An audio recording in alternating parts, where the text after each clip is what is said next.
Hi guys, James at Rampant Lion Reviews again for you today with another beer review. For this one, we are going to stick to Connecticut and we're going to return to a brewery that has now featured on the channel a couple of times before. I've had some really nice beers from these guys over the last couple of weeks, a few different styles, but the beer we're going to have a look at today is a style that I've tried on tap from them before, but I've never actually tried one of their can conditioned ones, and I think this is meant to be a really nice example of the style, a very popular style at the moment, and we've been trying a good few of these when I've been over here in the US. So needless to say, I'm very curious to see what this beer is going to have in store for us. Hopefully it's another good beer. Hopefully it makes for an interesting review, and as always, I hope that you guys watching enjoy my take on this one as well. So yeah, for this review then, as I say, we're sticking to Connecticut. We're going to go a little bit north of me here in Hampden to Cheshire, and we're going to have a look at another beer from Counterweight Brewing Company. So this particular beer is called Inundation. It comes in at 6.3% ABV, and this is another New England hazy, whatever you want to call it, IPA. And I think this is one of their kind of core range beers as well, from what I understand. But yeah, let's crack on with this one and see what it has in store for us. As always with my reviews then, I'll tell you a little bit about the brewery before we taste the beer. If you want to get straight to the tasting though, just fast forward. All the usual links can be found in the video description below. That's the brewery website, the link to my other reviews that I've done from Counterweight Brewing Company so far, and we will no doubt add more to that list in the near future. But there's all the usual social media down there. If you want to see more reviews, do please consider subscribing to the channel. The support that you give is massively appreciated, and remember you can go into the channel homepage and search for beer using the geography tagging system. So just go in there, use the little search bar, put in your hometown, state, county, whatever you like. If I've reviewed beers from the area that you search for, they will pop up. Failing that though, you can check out the playlist of beers from different countries. You'll find this one in the American playlist along with a number of other things, and remember you can check out the playlist of beers from other countries as well. And there are some very interesting things on the channel these days, so I do recommend that you go and have a little look at those. But yeah, let's go on to my brewery notes then, and I'll tell you a wee bit about Counterweight Brewing Company once again. So Counterweight Brewing, as I've mentioned to you already, are based in Cheshire in Connecticut, which is about halfway between New Haven to the south and the state capital Hartford, which is to the north, and the company was founded by Matt Westfall back in 2017. So during his time as an undergraduate student, he spent a lot of time at Zox Home Brewing and also at Willimantic Brewing Company, and this really got him fascinated with the idea of brewing his own beer, and so he decided to take up home brewing as a hobby. But at this time he was actually studying sociology, and soon he started studying, different types of hops, different types of malts and things like this, and it just kind of took over his time. But all of this ended up with him being the head brewer at New England Brewing Company, where he stayed for 9 years, and he helped the brewery become very well established within the state. So he opted to go for his own venture, and so in 2017 he founded Counterweight Brewing, and the brewery was originally based in Hampden.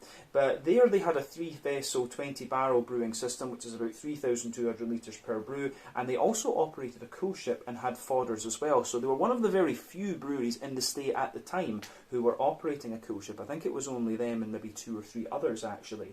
But over the years they continued to expand their fermentation capacity, and they opened up a tap room on site as well, but they eventually outgrew this brewery. So in the spring of 2022 they moved to a new facility in Cheshire, which has nearly 30,000 square feet of floor space, and they've got a new 4-vessel 30-barrel brewing system in there. So that's 4,750 litres per brew, and they've got an on-site tap room there which has bars on 2 different floors, and if you do want to see that, you can check out the out and about video that I filmed there, which was really quite cool actually. They've still got room to expand in this place in terms of fermentation capacity, and they've got a room over the side as well which they're developing into the storage space for their barrels. But as of September 2023, when I'm filming this review for you, these guys have produced around 200 different kinds of beer according to Untappd, and that number will no doubt continue to increase as time goes on.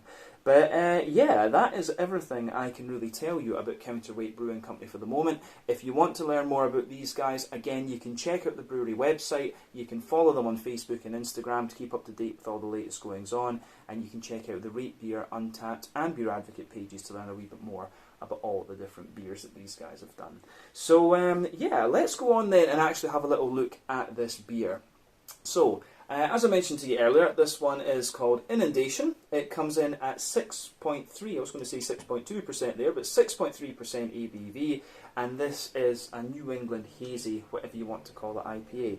You can see the Counterweight Brewing Company symbol on the back there, and they've also got this one on the front of the can.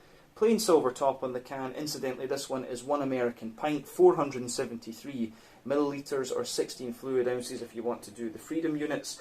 And from what I understand, this beer is all Citra hops. So yeah, Citra, as we know, is one of the kind of classic American high alpha acid hops, about 14% alpha acid.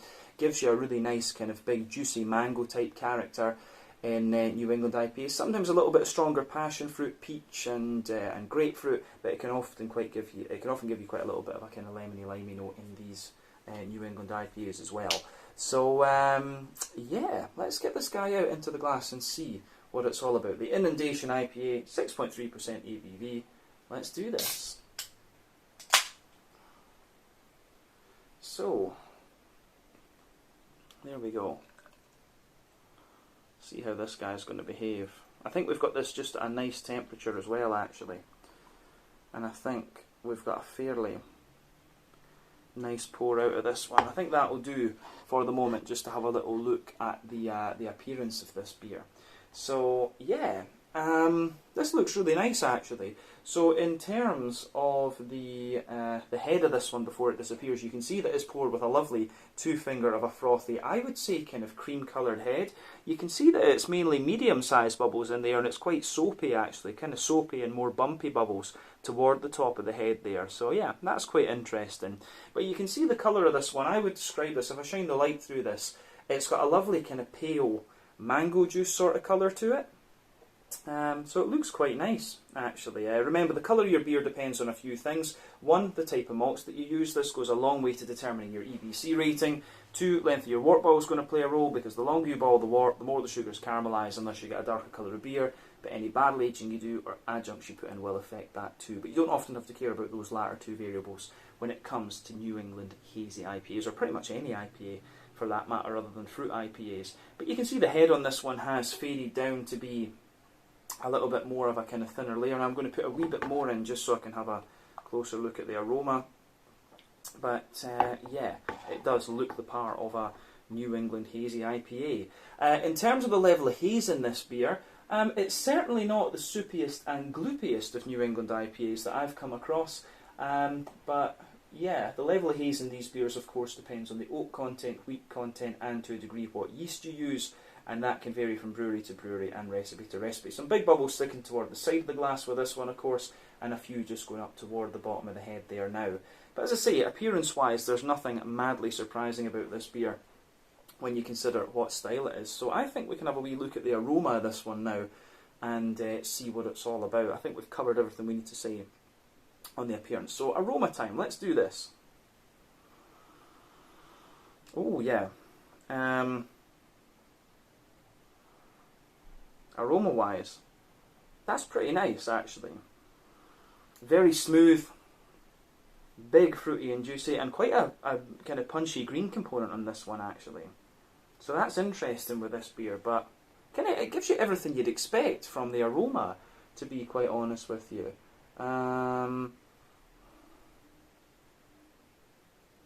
Yeah, aroma wise, this is really quite nice. Yeah. So, I have to say, this is going to be quite good. I think it will be. But yeah, let's just break the aroma of this one down a wee bit more and tell you what it's like a bit more in depth. So yeah, the backbone of the beer. You start off with a lovely little bit of kind of soft, white bready bread crust in this one. There's definitely little touches of kind of woodiness in there. Yeah, there's a little bit of woodiness. There's a little bit of Jacob's cream cracker. Yeah, a little touch of woodiness, a little bit of Jacob's cream cracker. And yeah, on top of that you start to get the bread. So for me, the breadiness is quite interesting. You have got a little bit of a sweeter brown bready character in there. but you've also got nice fluffy white bread. The thing with New England IPAs is, for me, they can lean on the malty and yeasty side of the beer. They can lean a few different ways. So they can be more kind of farmhousey and yeasty, or they can be a little bit more rye-leaning and grainy. Those are a bit more common in American brewed New England IPAs, in my experience. But then they can also be wheaty and bitey, oaty and creamy, barley malt leaning and bready, and also a little bit sweeter. These are the 6 elements you should look at with your New England IPAs. This one, for me, it actually strikes me as being quite well balanced, but more barley malt leaning than having too much. I think there is a bit of wheat and a bit of oat in here, but not madly much. So as I said, above the bread crust with this one, you do get a little bit of a sweeter, kind of brown bready character coming out of this beer. Then you've got white bread as well. You can smell a wee touch of like a more bitey. You can definitely smell a wee bit of that more kind of bitey, wheaty note at the back of the nose here with this one. But yeah, you do also have a really nice kind of, you've got a really nice sort of oaty, creamy note coming out of this one, actually. I think this is going to be quite a kind of smooth and juicy leaning New England IPA, to be honest with you. But yeah, you can certainly smell that the wheat is kind of densifying out. The wheat is definitely densifying out the bready side of this beer. At the back of the nose, you've got the bit of wheaty bitiness. You've got the oaty, creamy notes in there. And yeah, the oaty creamy notes are quite interesting. As I've often said, with New England IPAs, usually the oatiness is a good indicator of how fresh your beer is. So essentially, the creamier the oats are, the fresher the beer is. The drier they are, the older it is. But I think American oats, generally speaking, are a little bit drier than European oats. So that's something you need to think about when smelling these beers. But yeah, definitely, you've got a wee touch of a kind of sweetness to this one as well. There's a little bit of that Werther's Original butter candy, butterscotchy sort of thing. And yeah, I think that goes together really nicely, in fact. Yeah, so the sweeter side of this beer, there is a little touch of kind of McVitie's Digestive Biscuit in there. But again, you've got a little bit of this Werther's Original butter candy, butterscotchy type note to this one. So the more that you smell of this beer, the more kind of balanced it becomes and the more complexity you actually get out of the malt base in it. That's really interesting with this one, actually. So, yeah, I think we've covered the malty side of things. Let's have a wee look at the hoppy side of the beer. So, yeah. Very bright green component, I have to say that, which you'd kind of expect from Citra. But it does have a little bit of smoothness to it as well. The one thing to remember with IPAs is that you have 3 different kinds of hoppings. So you have early addition hopping, which takes place within the first hour of the wort boil. That gives you mainly deep, dank flavours, if you like. So there's a deeper, danker type note coming out of this one. So yeah, deep, dank kind of aroma and things would come out of those. Late addition hopping within the first, I'm just thinking about that because that does have a wee bit of dankness to it. So yeah, anyway, late addition hopping has a little bit of, it gives you mainly a bright green component in terms of flavour and aroma, but that gives you a little bit of flavour, yeah, a little bit of bitterness, but mainly flavour and aroma. Then you've got dry hopping, which takes place after the wort boil is complete, and that gives you pretty much all flavour and aroma, and again it translates to quite a bright green component in terms of the nose. So yeah, for me, the aroma that comes out of this one is really nice. In terms of its green component, it's really quite bright. There's a little touch of earthiness in there, lovely big bright floral aromatic notes coming out of it. It's quite an oily green component, as I say. There's a little touch of a kind of spicy note in there as well, and yeah, a little bit of spiciness, but then at the front of the nose it becomes distinctly more kind of like a wet, freshly cut grass, but there is a real zestiness there at the front of the nose too. So yeah, the way that this beer goes about its business, I think, is really nice. So for me, the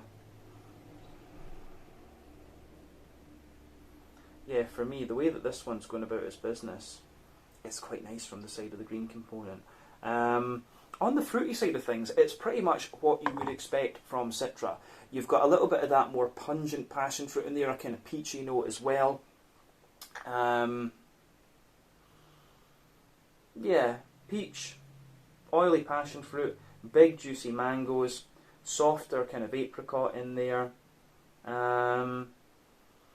Bit of pineapple too, for sure. Then you've got that nice big kind of lemony, limey character coming out of it. So, yeah, the way that this beer goes about its business from that perspective, I think, is quite nice. The fruity side of it is kind of soft and juicy, and it has a wee bit of an oily character to it as well, which is something that I always look for. But aroma-wise, it's a really nice smelling beer, this one. And I have to admit, I have noticed, back in Europe I do prefer the double IPAs because you get that thicker mouthfeel out of them. But I'm finding that the ones over in the US, the single IPAs, have a bit more body to them, actually, than the ones that we get back in Europe. So that's definitely something to think about. Yeah, so, as I always say, take a bit of time just to enjoy the aroma of the beer before you get stuck into it. But I think we'll have a taste of this one then and see what it's all about. So yeah, this one is the Inundation, a 6.3% New England Hazy, whatever you want to call it, IPA, from Counterweight Brewing in Cheshire, here in Connecticut, in New England in America. Slàinte, skål, cheers.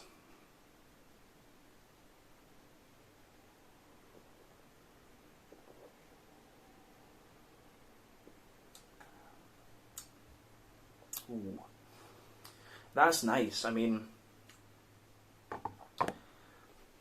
the aftertaste in this beer is lovely. It's very soft and very drinkable. And it's also very fresh as well. You can feel that in the flavour. It's almost, you get a real creaminess and a real body in the mouthfeel of this one. And as I say, that's what I've enjoyed about the American single IPAs.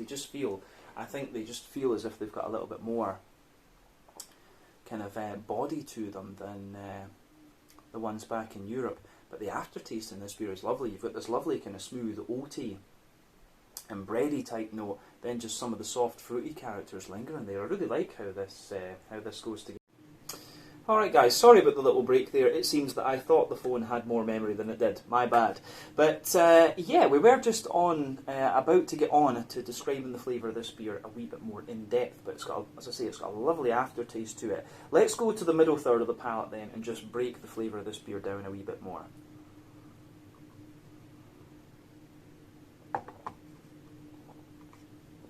So, middle third of your palate, you've got this lovely, very smooth, very soft, white bready bread crust there. That just forms the backbone of the beer.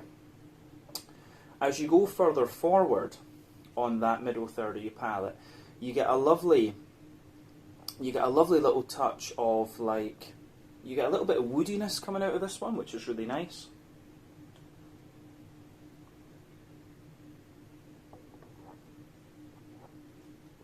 Yeah, very slight touch of woodiness there.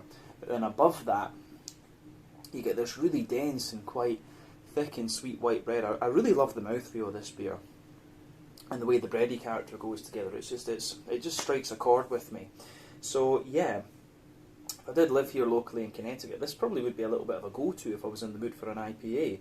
But yeah, so on top of the bread crusty character, there's a teeny little bit of cracker, but not too much. But then you've got this dense and slightly sweet, like wholemeal brown bread in there, which is great. Then you've got the white bread above that, which is a little bit of a taller layer, but still quite dense, and it shows you that little bit of sweetness.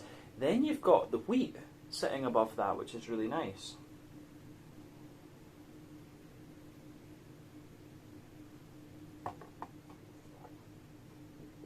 So the wheaty layer in this beer also adds even more sweetness and almost a little bit of kind of a bit of smoothness and a little bit more sweetness. That's what I was going for there, brain fart.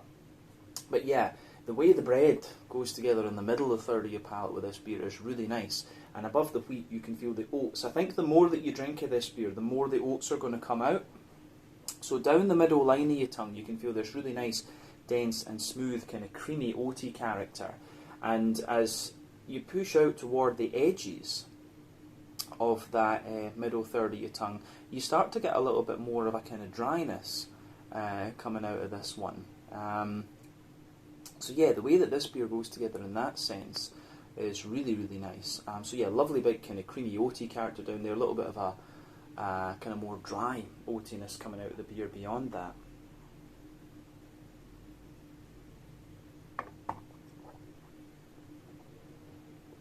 So yeah,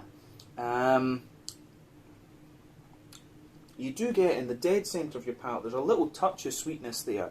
It's a little bit of like a Werther's Original butter candy, butterscotchy type thing. And I have to say, I do really like how that goes together in this one. It gets a big thumbs up from me. The flavour profile of this beer is pretty damn nice, I have to say. Middle third of the palate's great. I really love the body of this one. As I say, that's the thing that's got me thinking about drinking, you know, more single IPAs in the US again, would be just the fact that the body has been so nice with these ones. But yeah, I think that's everything we need to say about the middle third of the palate then. So border region between middle and back third of your palate, you get a nice little bit of kind of bready build up in there. You can feel that the border region in there, there's a little bit of brown bread underneath, the whiter bread on top, and the back third of your palate is quite similar. Do remember that the back third of your palate is going to give you similar types of flavour to the middle third of your palate, just at different intensities. So the bread crust is in there, it feels that little bit drier. On top of that, you've got the crackery layer there too. Then you've got the wholemeal brown bready layer, which feels a little bit more kind of light and tall and airy, but it has got a wee bit of that kind of sweetness in there, which is great. And then above that, you've got the white bready layer, which again is taller and more airy, but again, it just has that little bit of sweetness to it. You can feel some of the wheat just kind of creeping over the top there, which has a little bit of bitiness to it actually, which I think is great.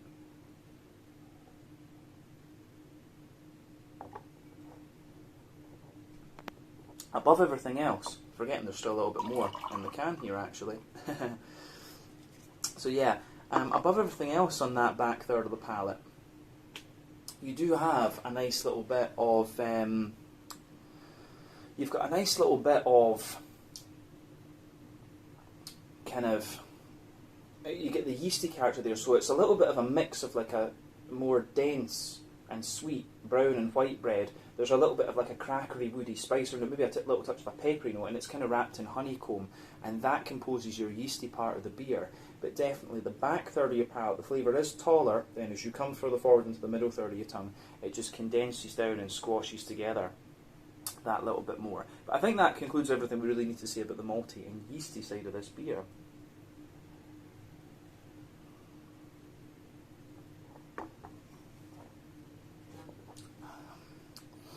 So yeah, on to the hoppy side of things then.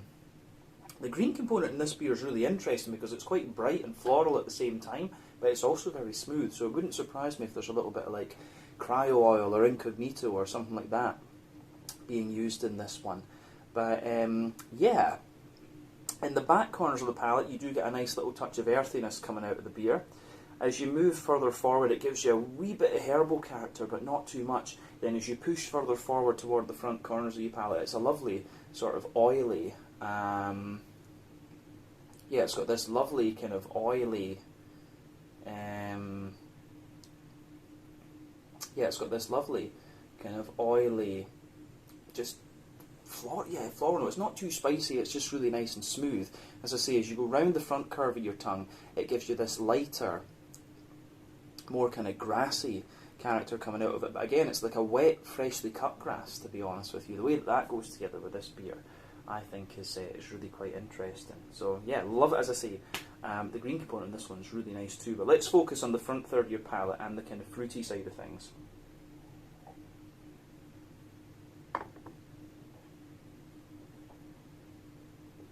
So yeah, fruity side of the beer for me. In terms of the in terms of the front third of your palate, then you've got a lovely kind of border region between middle and front third of your palate. So you can feel there's a little bit of like brown bready character in the base, the white bread on top of that. The base of that front third of your palate, it has a little bit more of a, it's got a little bit more of a kind of yeah, white bready, bread crusty character in the base. You've got the smooth brown bread in there again, which gives you a lot of sweetness. Then the white bread, and then you get that nice oily bubble where the juicy, fruity esters just roll their way out of the beer. So let's focus on the fruity part of the beer.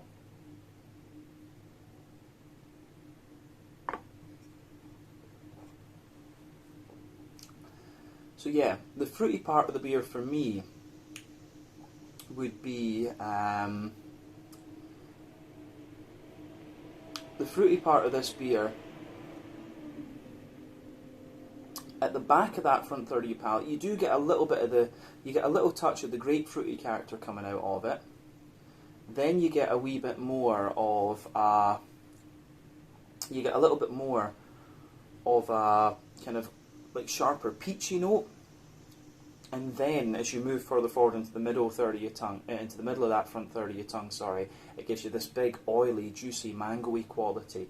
There's a little bit of like apricot papaya underneath there, and as you move toward the kind of front tip of your tongue, there's a little bit of the lychee gooseberry type quality. And that's interesting because usually you don't get too much of that lychee gooseberry sort of thing in a New England IPA with Citra. Usually that's something you pick up a wee bit more in the West Coast IPAs. It's usually a little bit more lemony-limey, but to be fair, behind the front tip of the tongue, you do have a little bit of that lemony-limey zestiness from the Citra in this one.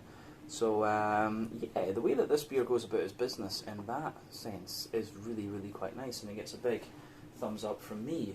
On the flavour, I think that's everything we really need to say, so we can round off this review with a wee look at the mouthfeel. And as I say, that's an area where this beer has been really quite impressive for me. I really like how that goes together in this one. So let's have a wee look at the mouthfeel then.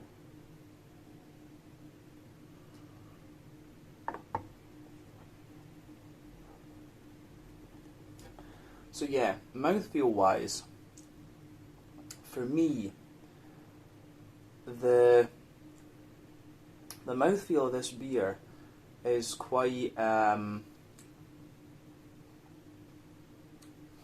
it's kind of pushing toward the top end of mid-bodied. The carbonation is really smooth. It's got a lovely mix of, like, it's got this oily, creamy sort of thing going on. Maybe silky is a good way to describe it. In terms of the IBU in this beer, I would say that it's in terms of the IBU with this beer, I would say that it's probably where, you know, it's kind of standard. It's about a 30-ish IBU beer, this one. Yeah, 30 IBUs, malt base, lovely kind of slight dryness underneath, but a kind of really smooth and sweet, dense character in the middle, and a little bit of a creamy sweetness on top. You've also got a really nice little bit of conventional sweetness in there too, which is interesting. But then, yeah, the fruity side of this beer, lovely, juicy and oily.